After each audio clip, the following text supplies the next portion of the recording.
Estimados participantes, asistentes virtuales a nuestra reunión, les saluda el doctor Sergio Machado Rosaza, director del Centro Nacional de Telemedicina CENAM.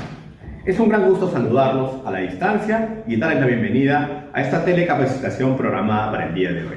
Este esfuerzo se logra concretando uno de los objetivos de nuestra institución, que es difundir e impulsar la capacitación y la actualización del conocimiento de forma continua en nuestros colaboradores, que a lo largo de todo nuestro país vienen brindando su trabajo y empeño en beneficio de nuestros usuarios. En esa misión, los invitamos a participar activamente de estas charlas que tratamos de concretar siempre con los mejores ponentes e invitados, y lo instamos a que ustedes, nuestros colaboradores, nos sugieran y nos ayuden en seguir generando telecapacitaciones con temas de su interés. Bueno, para no extender más esperas sabiendo de su valioso tiempo, les dejo entonces con esta interesante charla, agradeciéndole su atención y hasta muy pronto. Gracias.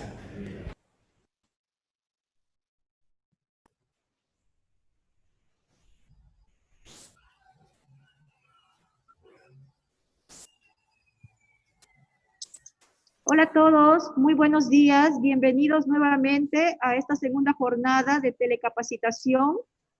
Les doy la más cordial bienvenida a todos ustedes. El día de hoy el tema a desarrollar trata sobre la rehabilitación hospitalaria en pacientes con SARS-CoV-2 post cuidados intensivos. Y tengo el honor de presentar a la doctora Hanna del Pilar Silva Valenzuela. Ella es médico cirujano con pregrado en la Universidad Privada de Tacna, especialización en medicina física y rehabilitación por la Universidad Nacional Mayor de San Marcos. La doctora tiene una maestría en medicina con mención en medicina física y rehabilitación en la Universidad de San Martín de Porres. Capacitación continua en rehabilitación en las áreas críticas y rehabilitación cardíaca. La doctora es médico asistente de la Unidad Funcional de Rehabilitación Cardíaca del Instituto Nacional Cardiovascular INCOR. Es médico auditor también registrado en el Colegio Médico del Perú por la Universidad Peruana Cayetano Heredia. Bienvenida, doctora, gracias por estar con nosotros y compartir sus conocimientos para con todos los profesionales del área de rehabilitación, tanto a nivel de Lima como nacional. Adelante, doctora, con su presentación. Buenos días con todos. Muchas gracias por la presentación, doctora Ríos. Agradezco mucho la invitación al comité organizador y también la oportunidad de poder revisar a profundidad estos temas que son de interés nacional. Voy a compartir la pantalla. Bueno, el tema a revisar el día de hoy es un tema, como les dije, de interés nacional. Yo sé que ya han tenido unas capacitaciones previas, revisiones previas del tema de lo que es la rehabilitación hospitalaria en cuidados intensivos. Entonces, esta es una continuación de las sesiones que han tenido previamente y nos vamos a enfocar en el tema de lo que es la rehabilitación hospitalaria en pacientes afectados por el SARS-CoV-2, pero a nivel de la fase post cuidados intensivos. Como ya dijeron, soy la doctora Hanna Silva, médico especialista en medicina física y rehabilitación. Trabajo en el Instituto Nacional Cardiovascular del Seguro Social.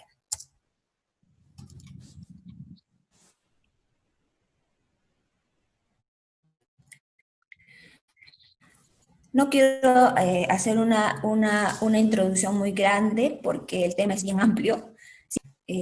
Hay varios niveles de gravedad de presentación de la enfermedad, incluso hay cuadros asintomáticos, pero el nivel que nosotros nos vamos a enfocar es el nivel de los pacientes que han tenido una enfermedad crítica, ¿no? que los ha llevado a desarrollar cuadros de distrés respiratorio agudo, incluso con shock y disfunción multiorgánica, y que han necesitado de los servicios de las unidades de cuidados intensivos. En general sabemos que esta enfermedad tiene un alto índice de contagiosidad, no tan alto índice de letalidad, ¿no?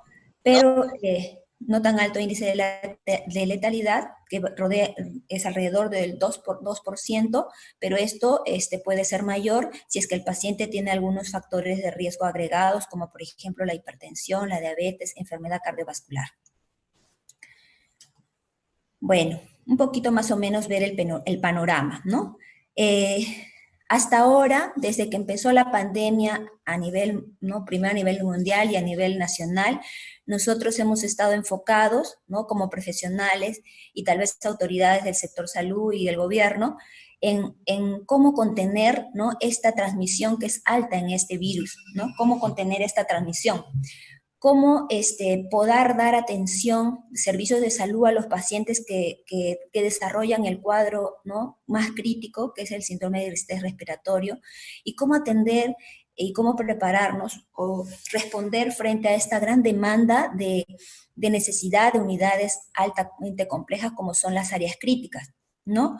Y un poco ya con 2 a 3, unos 2 a 3 o más meses de pandemia, ya estamos viendo, ¿no? Que tenemos pacientes de alta, ¿no? Y entonces ya tenemos que enfocarnos también, prestar atención en qué es lo que sucede con los pacientes, ¿no? Que salen de alta de esta atención hospitalaria, de la unidad crítica. Y entonces nos enfrentamos, ¿no? Como médicos rehabilitadores, como parte del equipo de rehabilitación, a un escenario no tan simple, un poco complejo. Entonces, vemos que se trata de un paciente que ha estado severamente enfermo, con un cuadro de distrés respiratorio adulto, que posiblemente haya tenido, ¿no? Haya estado en shock, ha tenido falla multiorgánica, que ha tenido un tiempo prolongado en la UCI, ¿no? De más de 30 días, 29 días, y que posiblemente ha tenido también un periodo prolongado de ventilación mecánica, ¿no? Sabemos que este tipo de enfermedad ha requerido una ventilación protectiva, tal vez unos parámetros elevados de la ventilación, parámetros elevados del PIB, y entonces eso también lleva a que el paciente haya tenido que requerir una pseudoanalgesia profunda, relajantes musculares, ¿no? Tenemos que saber también cómo ha sido ese periodo de esteta del paciente, ¿no? Si ha sido difícil o no, o si finalmente esta ventilación prolongada llevó a una traqueotomía, ¿no? Si el compromiso pulmonar, ¿cómo fue? Fue rápidamente, de evolución rápida, si es que el compromiso pulmonar fue severo, y si es que el paciente que estamos recibiendo aún tiene dependencia oxigenatoria. Ya les había comentado el uso de pseudoanalgesia, ¿no? Y relajantes musculares, también dentro de algunos esquemas, ¿no? Porque no se tiene todavía el tratamiento, ¿no? Definitivo de esta enfermedad, pero también se hace el uso de corticoides y algunos medicamentos que pueden traer efectos colaterales y complicaciones si es que no están monitorizados. También si hay antecedentes de un paciente que ha tenido delirio, ¿no? ¿Qué complicaciones ha podido tener dentro de esa falla multiorgánica, ¿no? Si ha habido compromiso renal, si ha habido compromiso cardiovascular, si ha habido problemas infecciosos, ¿no? Si trae afectaciones de la piel, producto de la inmovilidad, y si ha habido tal vez alteraciones relacionadas a los fenómenos trombóticos, por decir, afectaciones de tipo neurológica. Entonces vemos que es un paciente, ¿no? Un paciente que recibimos, un paciente con gran demanda y gran necesidad desde el punto de vista de rehabilitación. ¿Sí? Y también sabemos que los pacientes con comorbilidades hacen estos cuadros severos, ¿no? De enfermedad. Y entre las comorbilidades podemos tener que es un paciente que tiene problemas de la presión alta, diabéticos, o si no también que tengan enfermedades cardiovasculares, antecedentes de POC o que tengan obesidad. Y entonces también ellos tenemos que tener en cuenta que pueden tener cierto grado de dependencia funcional.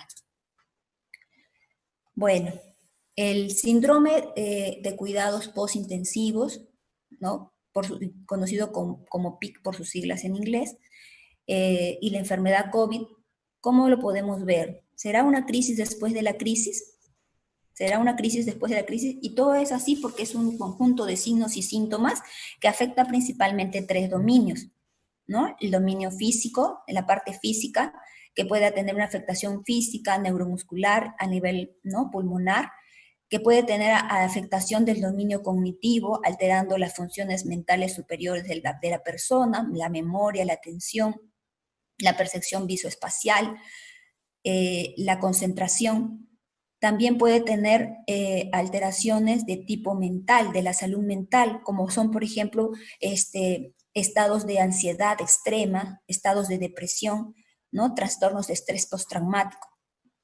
Y esto es así porque es una enfermedad compleja. Se ha visto una gran asociación de este síndrome con las personas que han tenido ventilación mecánica por más de 7 días. Y también se ha visto que este es un proceso de recuperación de larga data. Hay un porcentaje de pacientes, ¿no? Un 36% es que al alta todavía tienen una gran deficiencia a nivel muscular. Este síndrome puede afectar la calidad de vida, ¿no? Después de un año puede ser un paciente que requiera necesidad de servicios de rehabilitación y un apoyo de alguna persona en especial. Así también tiene un alto índice de ingreso a la UCI y también se eleva el índice de morbimortalidad. Muchos pasan el año y los 2 años y no se recuperan totalmente y puede tener un porcentaje importante de cambios en las labores ocupacionales, ¿no? Adecuaciones desde el punto de vista ocupacional. Y es así como este síndrome afecta de manera, ¿no?, compleja, no solamente al paciente, sino también, ¿no?, a la familia, al entorno familiar. Hay una afectación económica porque hay gastos, ¿no?, para esa recuperación. Personas que dejan de trabajar, y no solamente el paciente, sino un familiar para que se encargue del cuidado, o si no, para que otra persona, gastos adicionales. Y entonces también dentro del síndrome de estrés de cuidados, de deficiencias post-cuidados intensivos, también se reconoce el tema de la afectación familiar, ¿no?, que mucho afecta la salud mental del entorno familiar, también con cuadros de ansiedad, de depresión, de síndrome de estrés postraumático y también de cuadros dolorosos crónicos. Se han reconocido algunos predictores en relación a este síndrome, ¿no? Y se dice de que hay una relación mayor en los pacientes que han tenido alteraciones de la glicemia, ventilación mecánica y delirio. Y también, así como hay estos predictores, también ya se reconoce, tal vez en otros cuadros, no en COVID, porque es una enfermedad que recién estamos aprendiendo a conocerla, ¿no? Que la movilidad precoz, ¿no?, conocida o entendida que tiene que ser dentro de las 48 a 72 horas, disminuye los días de ventilación mecánica. Y esto también tiene que ver mucho con la estancia hospitalaria dentro de la UCI y dentro de la hospitalización, que es el tema que nos atañe. Entonces vemos que este síndrome PIC, ¿no?, es un síndrome que tiene muchas necesidades, tiene mucha potencialidad de necesidades que tenemos que recuperar, ¿no?, o potenciar. Entonces tenemos necesidades físicas, necesidades cognitivas y necesidades mentales, que según las revisiones no son pocas, ¿no? Cursan del 25, del 30 al 80%. Entonces en eso es lo que nos tenemos que enfocar, en esos 3 dominios. Y no tenemos que olvidarnos de que también, aparte de esos 3 dominios, esta enfermedad, si bien no la conocemos a ciencia cierta, no sabemos exactamente qué secuelas puede traer porque, bueno, es nueva. Entonces vemos que hay complicaciones de tipo cardíaca, ¿no? En algunos ya hay reportes de afectaciones de tipo cardíaca asociadas por la enfermedad misma, por la carga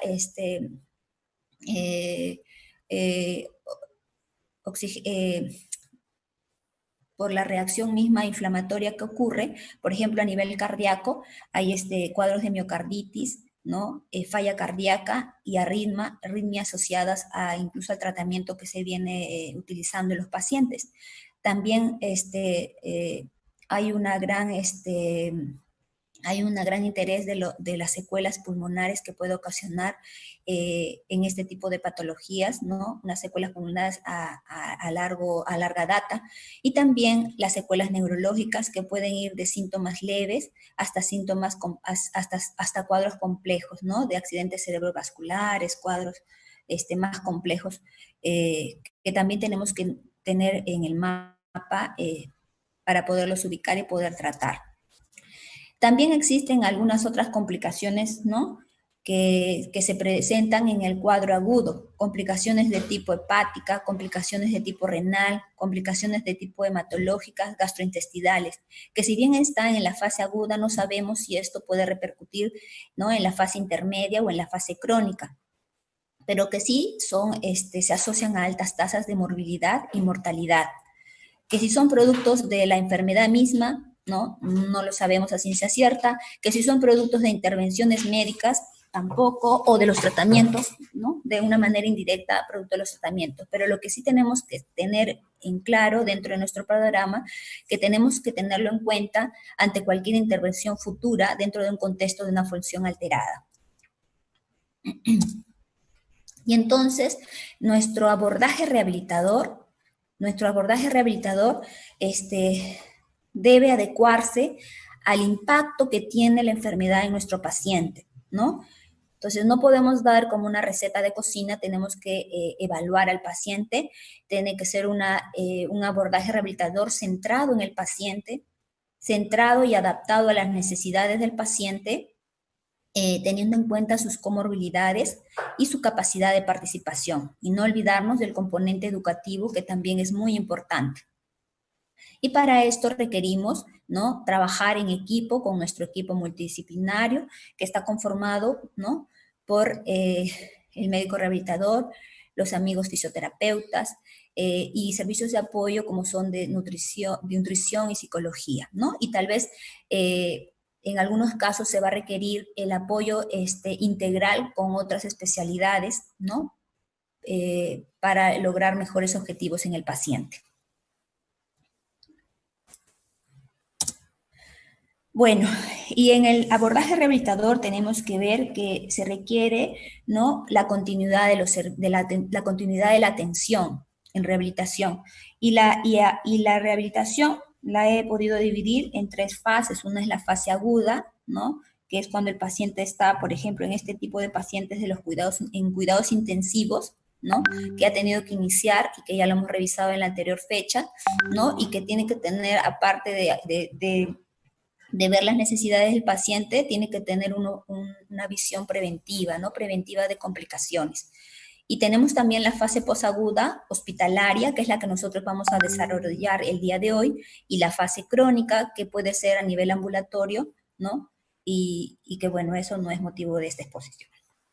Y tenemos que tener, en el contexto de la pandemia, sabemos de que debemos hacer uso de las medidas de seguridad individual, ¿no?, ya que la mayoría de acciones que hacemos en el paciente son generadoras de aerosol. Entonces nosotros debemos usar las medidas de PP dependiendo de dónde estemos brindando la atención. ¿Y qué objetivos tiene este abordaje rehabilitador? Este proceso inicia siempre con una evaluación, un diagnóstico y un tratamiento de los procesos discapacitantes, ¿no? Tenemos que, a través del abordaje, minimizar la discapacidad hospitalaria y también tener en cuenta la discapacidad al alta, ¿no? Una valoración inicial y estimación de secuelas en el paciente. Determinar qué necesidades de rehabilitación tiene este paciente para poder determinar un tratamiento y evaluar si es necesario una derivación al alta, ¿no? Una derivación al alta para una atención especializada de rehabilitación o complementaria de otra especialidad médica.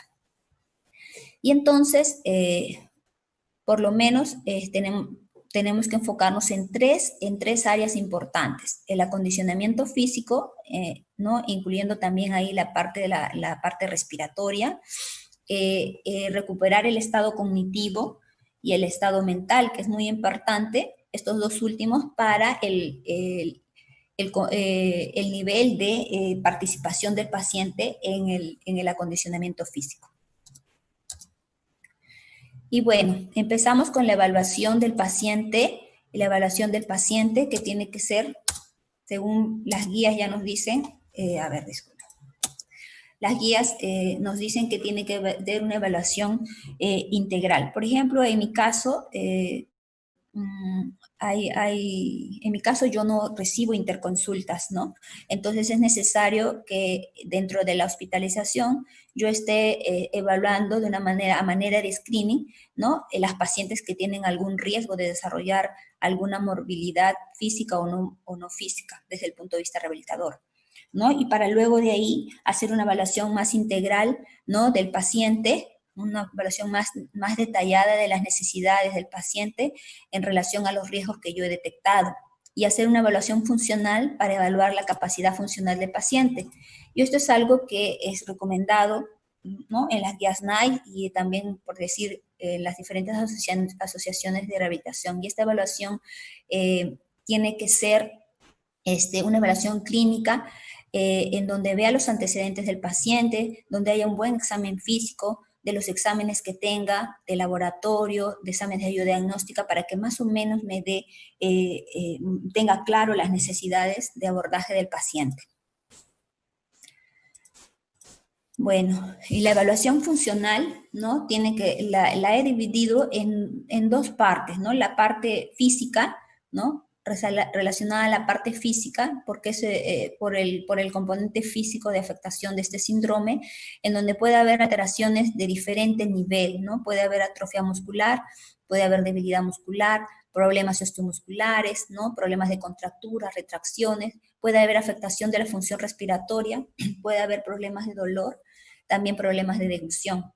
Y la morbilidad desde el punto de vista no físico, ¿no? Hay problemas de tipo psicológico, emocionales y cognitivos. Entonces, mi evaluación tiene que estar dirigida a encontrar ese tipo de morbilidades de tipo física y no física. Y tengo que también tener en cuenta, ¿no? Si estas afectaciones son afectaciones preexistentes o son adquiridas, porque de eso va a depender mi plan de trabajo, ¿no? Mi plan de trabajo que tiene que ser no solamente a corto plazo para el periodo hospitalario que le queda al paciente, sino también a mediano plazo, ¿no? Para el regreso a casa del paciente.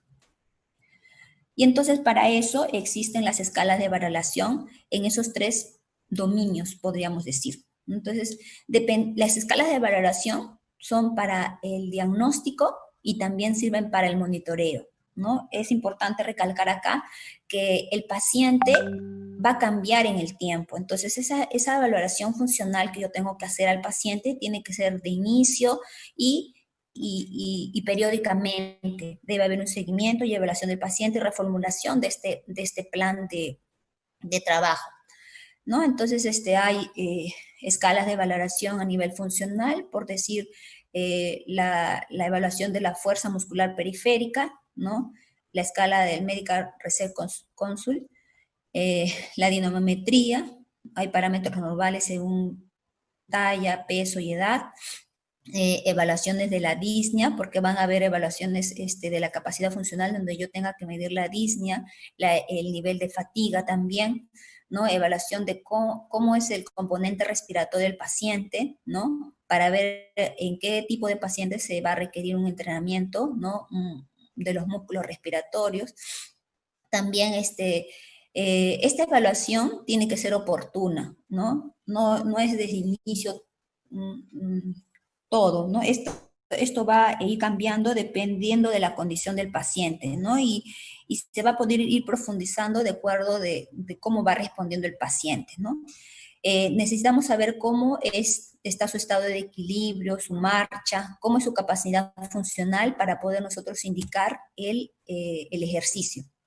La evaluación cognitiva y mental es importante para ver qué tanto hay la afectación en estos dos dominios, ¿no? Y también es algo que no tenemos que olvidarnos, ¿no? Nosotros podemos estar entrenando al paciente, pero si tiene un problema nutricional o si requiere un apoyo o un soporte nutricional complementario, entonces eso también va a ayudar en el objetivo, en el logro de los objetivos. Entonces debemos hacer una evaluación y ver si hay un requerimiento especial del paciente.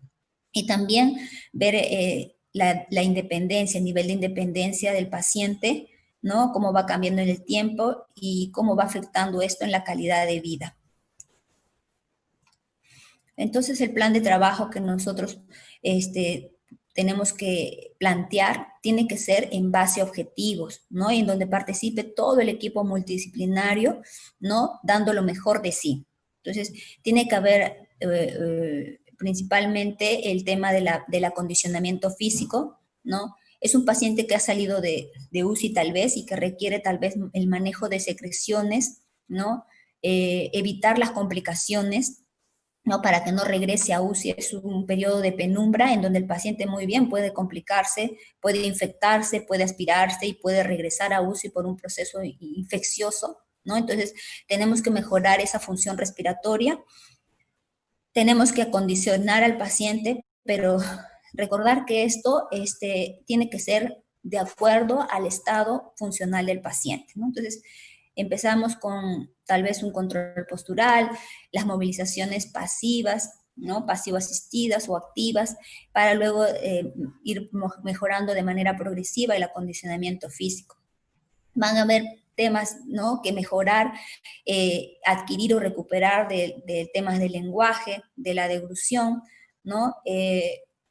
Puede haber tos irritativa, patrones de respiración, entonces que deben ser reeducados.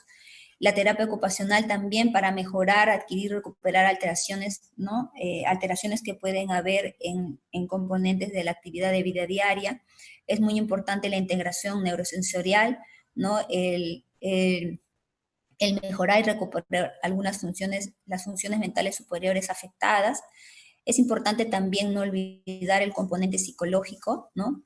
El componente psicológico, hay una alta incidencia de casos asociados de depresión, ansiedad, entonces eso va a afectar en nuestro abordaje del punto de vista de acondicionamiento. El paciente no va a colaborar, ¿no? Igual las funciones mentales superiores, también eso afecta nuestro abordaje desde el punto de vista del acondicionamiento físico. Entonces también tenemos que no perderlo de vista. Y el soporte nutricional, que ya les había dicho, ¿no? El periodo de UCI, esta infección, hay un periodo de hipercatabolia, un periodo de atrofia muscular, la sarcopenia. Entonces es importante el aporte nutricional desde el punto de vista nutricional en la dieta, y también si es que requiere algún aporte adicional, ¿no? Y para esto no hay que olvidarnos también la educación, ¿no? Nosotros, todos los integrantes del grupo multidisciplinario de rehabilitación, debemos ser entes de educación al paciente, ¿no? Si es que, bueno, es posible, educación a la familia, educación al equipo que está directamente a cargo del paciente, porque pues nosotros no estamos todo el día, lo ideal sería, ¿no? Pero debemos tratar y procurar que haya una continuidad en la atención y que vayamos todos enfocados en los mismos parámetros. Y debe haber comunicación con la familia también, cuál es el estado del paciente, cuáles son los objetivos, ¿no? Si hay secuelas o, por decir, cuál es su pronóstico rehabilitador del paciente, y también dentro del equipo multidisciplinario. Debe haber un consenso en el manejo del paciente integral, que todos los objetivos sean encaminados en una misma línea. Bueno, un poco más de los ejercicios. Las rutinas de ejercicio tienen que ser en relación a mejorar la masa muscular, tienen que ser en relación a las actividades funcionales, ¿no? Puede integrar los ejercicios respiratorios, integrar entrenamiento de fuerza y potenciación muscular de las extremidades a nivel distal también, un poco de lo que son las actividades de vía diaria, los ejercicios de flexibilidad, entrenamiento del equilibrio estático. O sea, todo esto es un abanico, ¿no? Que nosotros vamos a discriminar si el paciente requiere o no. Enseñanza de transferencias del paciente, uso de ortesis para la movilidad y técnicas de facilitación propioceptiva. Es importante resaltar de que todo este tipo de abordajes desde el punto de vista de ejercicios, ¿no? Tiene que tener una frecuencia, una intensidad, ¿no? ¿Qué tipo de ejercicio? ¿No? ¿Cuánto tiempo? ¿No? Eso tenemos que tenerlo claro, y para eso es que sirve la evaluación funcional.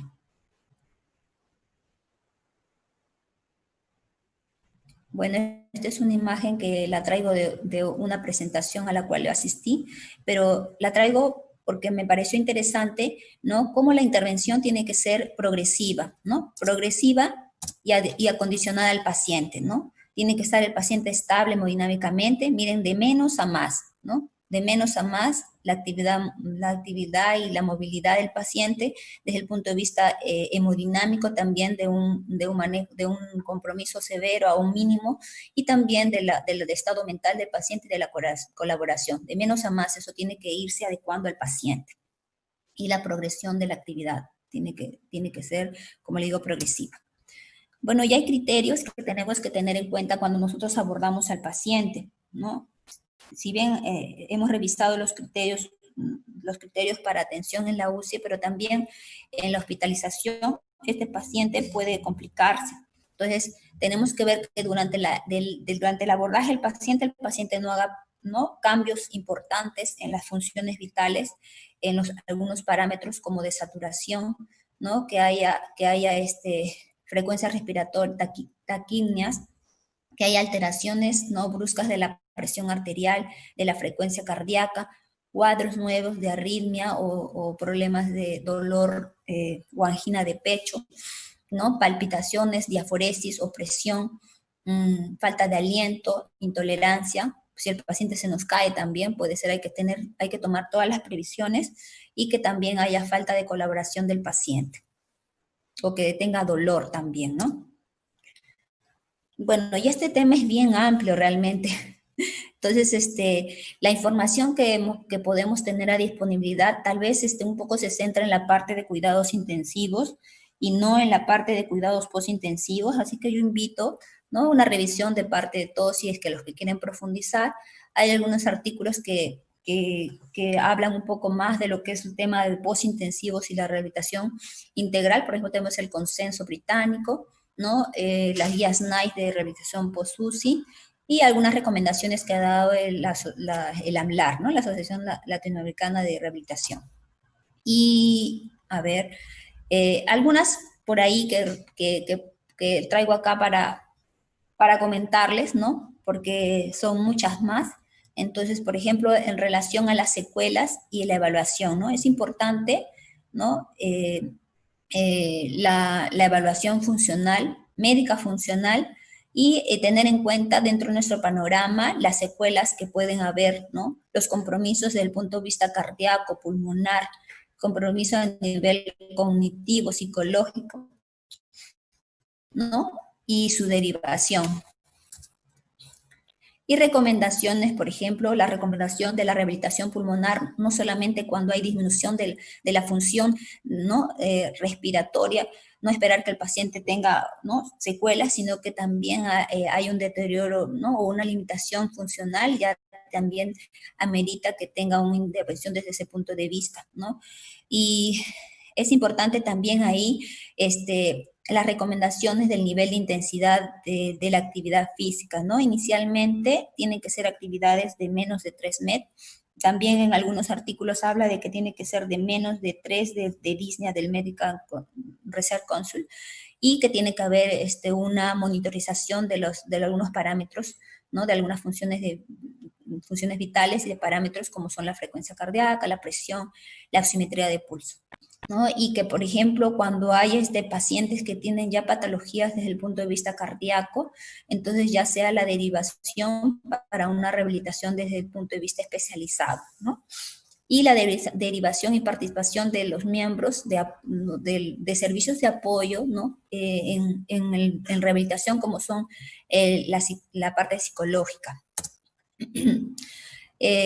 Aquí también, no directamente a los pacientes post-UCI, pero por decir, nos puede servir para ver hasta qué punto, ¿no?, los pacientes, por ejemplo, que tienen problemas de enfermedad, cuadros de COVID, ¿no?, que experimentan síntomas. Entonces, siempre la actividad, ¿no?, debe ser, ¿no?, cuando estos síntomas hayan pasado. Entonces, sí tienen que ser alrededor de 3 MET, que es una actividad, ¿no?, de leve, podríamos decir, ¿no? Entonces, eso también tenemos que tenerlo en cuenta nosotros cuando estamos entrenando a los pacientes post-COVID, ¿no? Tienen que ser periodos cortos, ¿no? Un paciente no tolera mucho, tiene que estar en base al estado funcional del paciente, que como vemos es variable, ¿no? Y la idea es evitar los efectos, ¿no? De la inmovilización, ¿no? Y tiene que estar, como digo, al inicio, por lo menos iniciar con actividad física menor de 3 metros. Y, por ejemplo, en los pacientes que han tenido enfermedad leve y moderada, entonces hay que ir, ¿no? Iniciar y probar actividades de acondicionamiento que tienen que ser progresivas, ¿no? Acá, a partir de la semana, dice acá en esta recomendación, iniciar con bajo nivel, estiramiento, y ya luego empezar a ver la carga, ¿no? Para el fortalecimiento y lograr algunas actividades de tipo cardiovascular. Entonces, eso también nos ayuda, ¿no? Nos encamina un poco para ver un poco de la actividad física que tenemos que realizar en los pacientes post-COVID. Y bueno, yo he estado presente en varias presentaciones, ¿no? de varios colegas y diferentes grupos ocupacionales, desde el punto de vista de la situación actual y cómo ha ido cambiando, ¿no? Los escenarios de salud.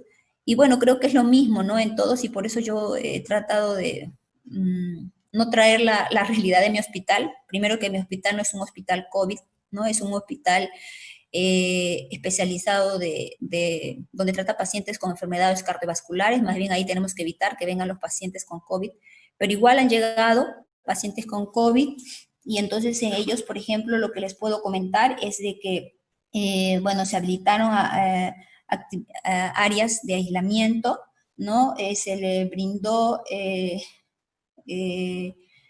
servicios de rehabilitación. Nosotros contamos con fisioterapeutas cardiovasculares, no tenemos el equipo completo, contamos con servicios de nutrición y psicología, pero no forman parte del grupo, como grupo multidisciplinario de rehabilitación, sino forman parte de los servicios que se da a nivel de hospitalario.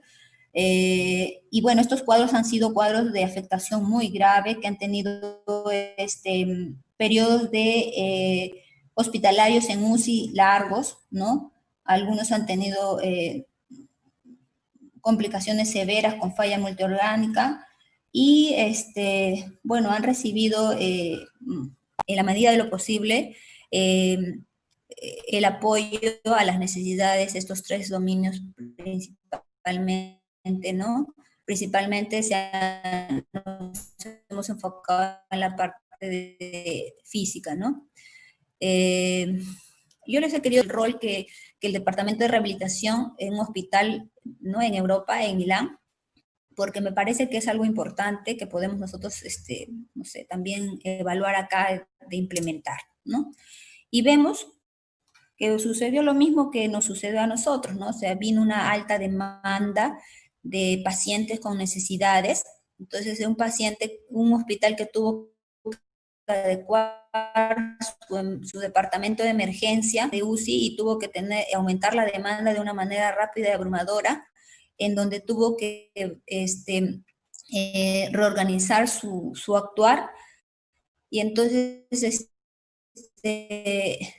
tenían después del mes, vieron de que tenían que hacer algunos cambios, ¿no? Primero, ¿qué sucedió antes del mes? Que reorganizaron los servicios de rehabilitación, priorizaron los servicios de medicina. Entonces los pacientes recibían rehabilitación de guerra, podríamos decir, ¿no? Todo lo que se podía, y no estaba muy bien estructurado. Vieron que eso llevaba a altos niveles de índice de estancia hospitalaria. Entonces, después del mes, vieron que era importante, ¿no? La creación de vías clínicas. Entonces organizaron, ¿no? Áreas de cuidados intensivos, y de ahí al alta habían pacientes, los discriminaban en pacientes que tenían COVID, pero tenían algún grado de dependencia, algunos que ya no tenían, entonces, ¿no? Evitaban esta contaminación cruzada, podríamos decir, y algunos pacientes que no tenían dependencia, alguna limitación en la dependencia, y que podía haber un mejor flujo de manejo, y podían priorizar en los que sí requerían, ¿no? La rehabilitación especializada, y entonces ahí mejoraron su estancia hospitalaria y también los resultados de los pacientes, ¿no? Porque los pacientes muchas veces podían salir de alta con las mismas limitaciones que salían de UCI. Entonces, es importante acá, me pareció, el tema de lo que es la creación de vías clínicas. Hicieron intervenciones similares a las que están recomendadas y las que ya hemos revisado, el tema del manejo de físico, inicial, ¿no?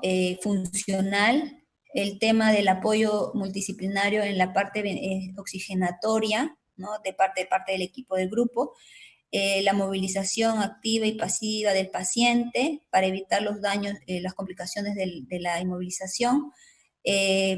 Identificaron también riesgos y criterios, ¿no? para el alta de los pacientes del área de críticos.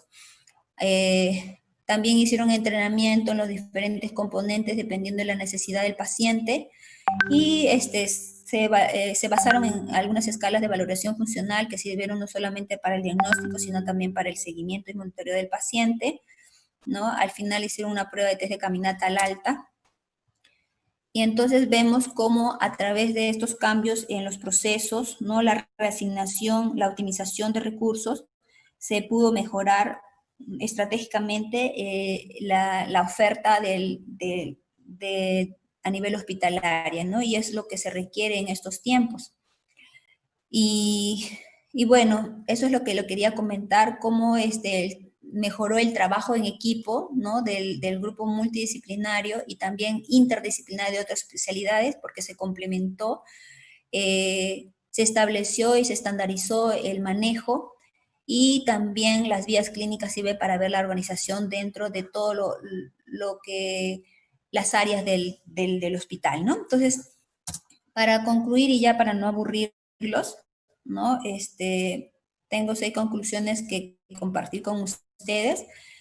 Y una es que la rehabilitación post-UCI, ¿no? debe ser individualizada según las necesidades del paciente, ¿no?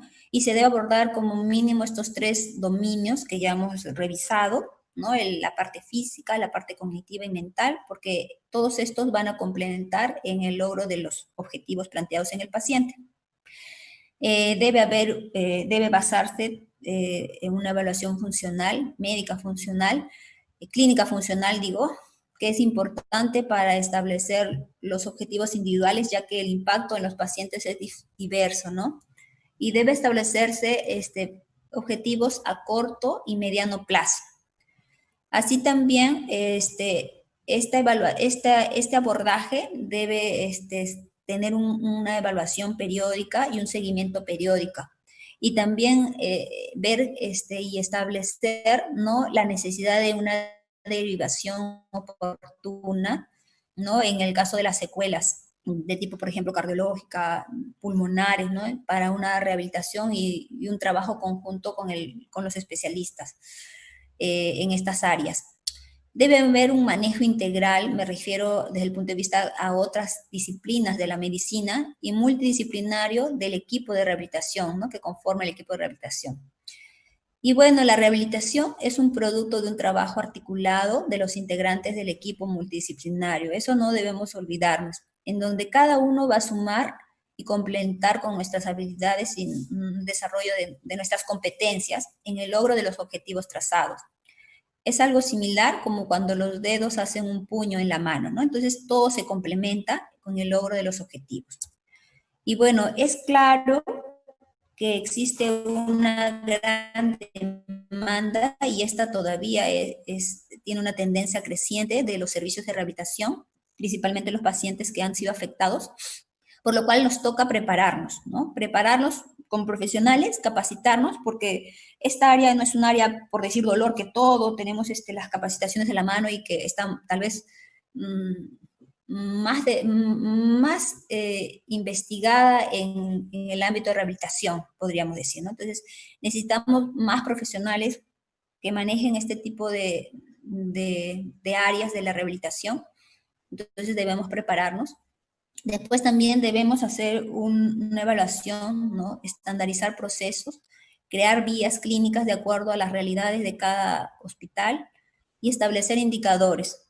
Hay varias actividades, ¿no? que realizamos en el área de rehabilitación que no tienen indicadores, ¿no? Entonces es preciso, ¿no? de que se establezcan esos indicadores ¿no? Y también es preciso de fortalecer, llegó el momento de fortalecer los servicios de rehabilitación, ¿no? Tener un enfoque en la brecha de personal. Desde siempre hay una brecha de personal y ahora que hay una gran demanda, iniciamos esta pandemia, si más no recuerdo, con unas 200 camas UCI. Ahora, según los reportes del gobierno, hay más de 1000. Imagínense cuántos pacientes van a salir de alta de esas camas UCI. Entonces, ya había una gran brecha de personal, ¿no? Me refiero a todo el equipo multidisciplinario, ¿no? Que en muchos lugares no está completo, ¿no? Por ejemplo, en mi hospital, ¿no? ¿No? Entonces, es importante trabajar en esa brecha de personal y también implementar de materiales y equipamiento mínimo, ¿no? Por decir, manovacómetros, entrenadores de la musculatura respiratoria, flujómetros, simples cufómetros que a veces no hay, ¿no? Dinamómetros, pulsioxímetros, ¿no? Las bandas elásticas, los psicoergómetros, simplemente a veces faltan cuñas para posicionar bien al paciente o para que nos ayuden a un mejor abordaje del paciente, ¿no? Equipos de electroestimulación, verticalizadores, deambuladores. Entonces es importante también enfocarnos en eso, ¿no? Para poder, tal vez nosotros no, sino las personas que toman las decisiones, ¿no? Y también pensar en que tal vez en este tipo de necesidades es tal vez, como han hecho en otros países, ¿no? Implementar servicios de rehabilitación hospitalaria, donde se pueda brindar una atención especializada, ¿no? Exclusiva de rehabilitación, donde hay periodos de rehabilitación intensiva, pero no me refiero a intensiva a de intensivo, sino que sea permanente, ¿no? Y continua. Entonces, creo que ha llegado el momento de prepararnos, ¿no? Y bueno, estoy presta a las preguntas. Sé que va a haber tal vez preguntas que no pueda responder. Entonces les dejo mi mail, que tal vez yo pueda complementar alguna información que requieren, algún artículo que quieren que les comparta. Ahí está mi mail para cualquier cosa. Gracias. Muchísimas gracias, doctora Hanna. Gracias por su presentación. Gracias por instruirnos. Gracias por compartir sus conocimientos. Es importante todo lo que ha dicho, sobre todo esta última parte, ¿no? De fortalecer los servicios de rehabilitación. Ya con esta pandemia nos hemos dado cuenta que es verdaderamente evidente que se necesita más la presencia de los médicos rehabilitadores, del equipo de rehabilitación en las diferentes áreas. Justamente uno de los objetivos de esta telecapacitación es dar a conocer de que existen colegas como usted que, aunque están solos en sus hospitales, están tratando de poco a poco ir armando el equipo y de hacerse parte funcional del equipo multidisciplinario e interdisciplinario, no solamente en el área hospitalaria, sino en la unidad de cuidados intensivos. Qué importante es, bueno, tratar entre todos, ¿no? De que estos servicios de rehabilitación se fortalezcan en los diferentes niveles y que incluso entre cada uno de los diferentes niveles haya una relación entre uno y otro, ¿verdad? Para que tanto el paciente que llega a área UCI, pues tenga un seguimiento post-hospitalario. Y así como también de repente evitar que lleguen a esa área UCI la necesidad de usar un ventilador mecánico, ¿no? Es bidireccional. Bueno, yo lo veo así y bueno, lo comparto así. Importante, doctora, de que este seguimiento, como usted bien recalca, debe ser en el tiempo, recordar que los pacientes cambian, que tenemos un gran síndrome que es el post-UCI con toda la gama de posibles complicaciones o lesiones que puedan tener los pacientes después de haber estado en una unidad de cuidados intensivos. Importante recalcar la debilidad muscular adquirida en UCI, de ver que estos componentes, tanto el muscular periférico como el de respiratorio, tienen que ser pues de un manejo integral, ¿verdad? Justamente la labor del médico rehabilitador es ver esta evaluación clínica funcional de un todo. No podemos separarlos, tenemos que individualizar los tratamientos según la evaluación que tengamos para hacer programas en base a objetivos cortos, mediano y largo plazo, ¿no? En el caso del área hospitalaria, bueno, será corto y mediano plazo, ¿verdad? No sé si la audiencia tendrá alguna pregunta, porque yo tengo dos preguntas en concreto para usted, doctora. Una de ellas es, por ejemplo, ¿cuáles son los criterios de exclusión a tener en cuenta para suspender un programa de rehabilitación cuando el paciente sale de UCI y está en el área hospitalaria? Bueno, tenemos que tener, primero que cada abordaje, nos referimos principalmente al abordaje físico, ¿verdad? Entonces tenemos que tener un abordaje monitorizado en todo momento, ¿no? Entonces el paciente no puede tener primero disnea de inicio, ¿no? Tenemos que ver la frecuencia cardíaca, ¿no? Que no puede hacer más de, un parámetro es que no aumente el 20% de su frecuencia cardíaca, no tiene que hacer periodos de hipotensión o presión arterial, ¿no? Y también la sintomatología, ¿no? Un cansancio extremo, una disnea que empeora, dolor a nivel precordial, entonces eso nos tiene que llevar a parar, ¿no? A disminuir la intensidad de la actividad. También es importante el nivel de colaboración del paciente porque eso se presta a complicaciones dentro del abordaje, ¿no? Es por eso que es importante no solo enfocarnos en la parte física y respiratoria, sino también en los otros dos componentes, ¿no? Un paciente que tiene problemas de la atención, un paciente que tiene problemas de la memoria, un paciente que tiene un trastorno ansioso intenso por todo lo que ha vivido, ¿no? Un síndrome depresivo, entonces va a ser poco colaborador.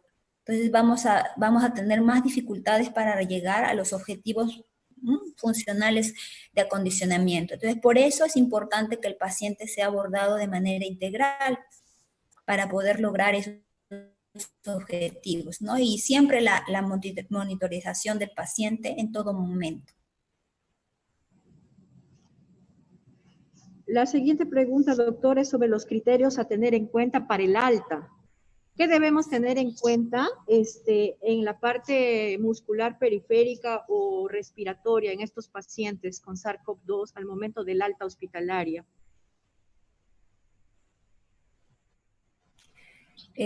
Bueno, hay que hacer una evaluación, o sea, de inicio al paciente, cuando lo recibimos de post-UCI, tenemos que hacer una evaluación funcional, clínica funcional. Pero ya al alta también tenemos que hacer otra para poder hacer unas recomendaciones, ¿no? De la actividad física. Hay un porcentaje que a pesar de un periodo de intensivo de rehabilitación todavía tiene un compromiso de tipo físico importante, ¿no? Y eso va a demorar y va a requerir. Pero por lo menos tenemos que tratar de que su dependencia mejore, ¿no? Hay una escala de la independencia funcional, ¿no? Que por ejemplo este hospital de Milán tenía, entonces hablaba de que por ejemplo los pacientes que tenían menos del porcentaje de 100, que es con compromiso de la independencia, de algunos dominios de la independencia, mejoraran por ejemplo, ¿no?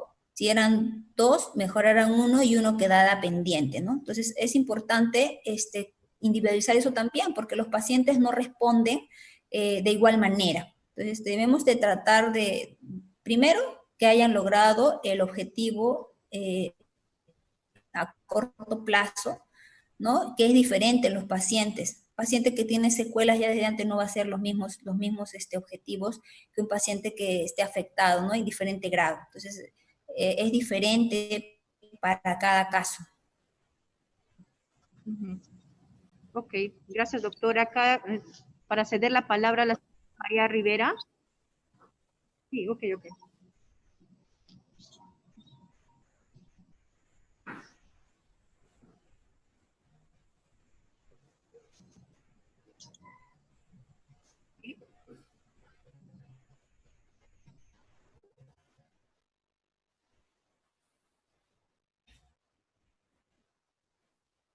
¿Sí? ¿Me escucha? Sí, ¿me escucha? Sí, dígame. ¿Me escucha? Ya, Sí, yo quería preguntarle, las personas, si bien es cierto, después de haber sido diagnosticados, quedan alterados todos sus sistemas. Yo tengo un familiar bueno, directo, porque la estoy atendiendo, y no moviliza como una hemiplegia el lado izquierdo. No tiene ningún catéter, no tiene eh, ninguna vía por ahí que le hayan puesto y que haya alterado, pero ella no lo moviliza. Entonces yo me pregunto si es que el temor, el miedo o la misma implicancia de la enfermedad ha actuado en su sistema musculoesquelético. No tengo todavía la respuesta, los médicos me dicen que le dé fisioterapia, estamos dándole fisioterapia, pero no sé en realidad por qué ha acaecido todo esto, ¿no? Muchas gracias. Ya, le agradezco por su pregunta. Es importante, yo ya dije, ¿no? Resalté la importancia de la evaluación médica funcional, ¿no? De diagnosticar al paciente, ¿no? Cuando hablamos del síndrome, ¿no? De post-UCI, ¿no? Nos referimos a que haya disminución del acondicionamiento físico, pero que no haya de una estructura orgánica afectada. Pero es distinto, ¿no? Que el paciente haya tenido un problema neurológico, ¿no? En donde esté haciendo un tema de focalización. O si no, también, bueno, eso sería a nivel central, por decir, una lesión central, o si ha tenido alguna afectación periférica. Entonces, es importante ahí una evaluación neurológica de la parte de la especialidad de neurología, ¿no? Profundizar ahí para ver ¿no? Si hay alguna estructura orgánica afectada, ¿no? Y poder un poco ya referirnos al pronóstico rehabilitador, ¿no?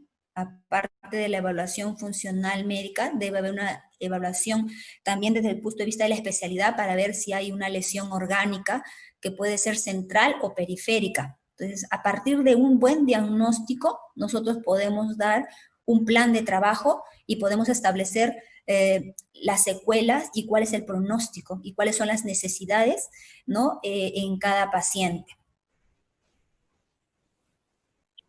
Muchas gracias.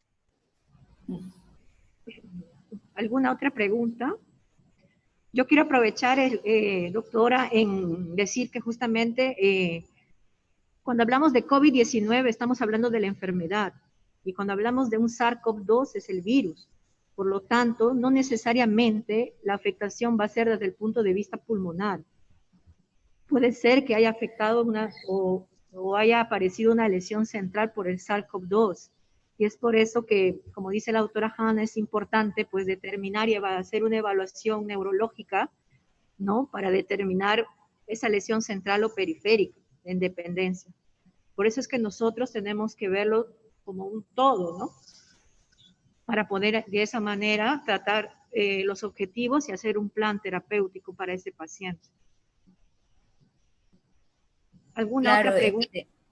De manera complementaria, ¿no? Este es un virus que, bueno, tiene afinidad por un receptor que está en las membranas celulares, que es el receptor de la enzima convertidora de angiotensina, y que estas células no solamente están en los neumocitos que son a nivel pulmonar, sino que pueden estar a nivel de toda la economía, ¿no? Entonces, es importante por eso, cuando evaluamos a los pacientes, tener una visión, ¿no? Una visión panorámica y estar atentos a este tipo de afectaciones, ¿no? Para su manejo médico inicial y también el manejo rehabilitador, ¿no? ¿Alguna otra preguntita?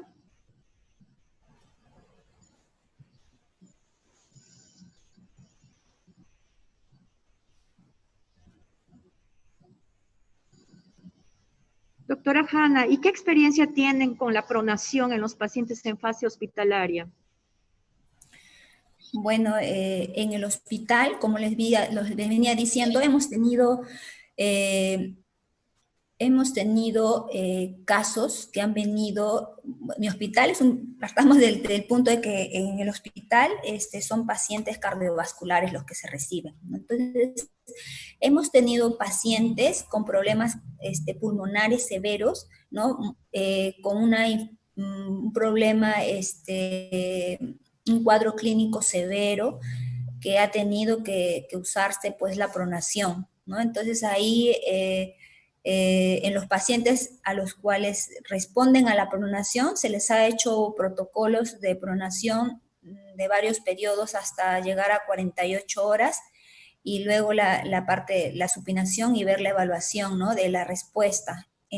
Ha habido buena respuesta en los casos complejos, ¿no? En donde generalmente los que tienen el perfil H ¿no? de la enfermedad, el fenotipo H, y también ahí, por ejemplo, también hay la actuación de parte nuestra, ¿no? Ahí se puede hacer el trabajo a nivel de las cadenas musculares, ¿no? El manejo de secreciones, porque, por ejemplo, cuando se desprona, a veces hay aumento de la secreción, o sea, no es que aumenten, sino que hay una redistribución, y entonces ahí tal vez el manejo y también hay complicaciones asociadas a la pronación, ¿no?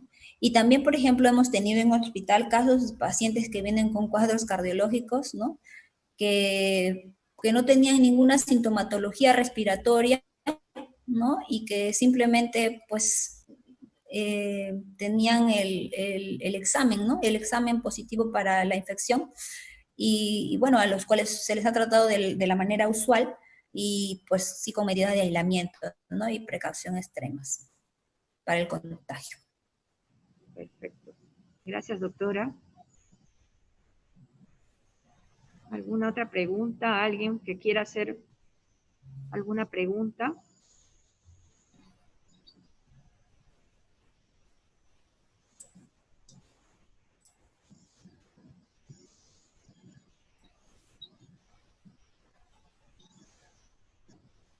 Doctora Hanna, muchísimas gracias nuevamente. Y a toda la teleaudiencia, gracias por conectarse con nosotros. Nos vemos en la próxima edición, el día 30 de julio, para la siguiente ponencia, a las 10 de la mañana igual. Estaremos pasando el link. Gracias. Gracias, doctorita. Muchas gracias. Excelente exposición. Muchas gracias.